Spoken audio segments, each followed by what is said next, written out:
Welcome to Monday Minutes. I'm Nick. And I'm Jessie, and we are just in week 1 of the Koha Community Challenge. Nick, I got my walk in yesterday. I got another exercise in yesterday. I'm gonna get out there today. Gotta hit it.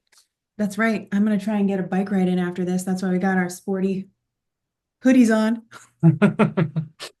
All right, so Nick and I thought we would take it back to some basics and talk a little bit about HTML customizations in Koha today.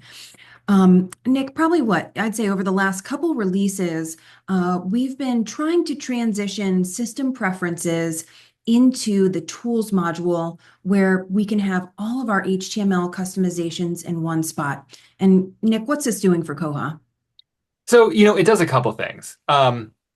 For staff side, HTML customizations, when they were system preferences, you just had one and it applied across the board.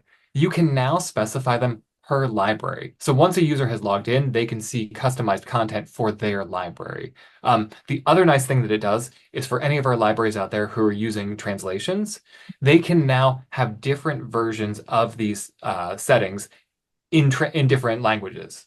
So that if you have some staff login instructions that you want them in English, but you also want them in Spanish, you want them in French, you want them in whatever other language you use, you can now do that. So it's really broadened that. The one other nice thing here is that it's made it a little bit easier. In the past, you had to input straight HTML if you wanted to display. Now you have the option to use the text editor, Yep. but you can also, what you see is what you get editor, a WYSIWYG. Yep. That makes it a little easier for a lot of libraries to enter that content. Absolutely. So we'll do an example here real quick. Let's say on the staff side, we want to put some links on the staff acquisitions homepage. We can come in here and say, this is the Baker and Taylor TS 360 site.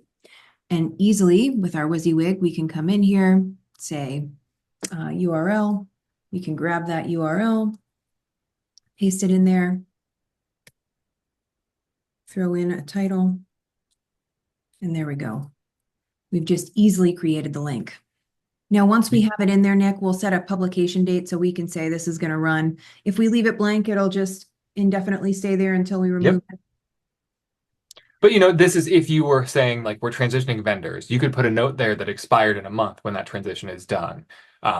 Anything like that, where you have something that's an event going on or different timing. Like we've had libraries use it for Yep. amnesty weeks or fine forgiveness weeks, so that they Yes. can tell patrons that during that week, we're going to cancel the fines, do things like that. Yeah, absolutely. And of course, we can put headers in here to make it a little larger and, add images, videos, whatever it may be. So just a great way to make those customizations just a little bit easier. So Nick, let's take a look at some of the other ones that are available. Okay, so you can see on the OPAC side, we've got catalog concerns, cookie consent, if anyone's using that. That's largely GDPR, but you can still use it. Custom searches, library info, login instructions, those are big ones that people like a lot. Maintenance notice, main user block. I don't have to read them all off. And Yeah. then you have a separate section for all the staff ones. And Yeah. you've got various areas in Koha, cataloging home, list home, patrons home, that'll let you edit all of those. And if there's more that you want to see, let us know. Yeah. And Nick and I got on this journey today by asking, where does this one live? If you want to put a little message at the top of your login screen. This one currently still lives in a system preference, but guess what?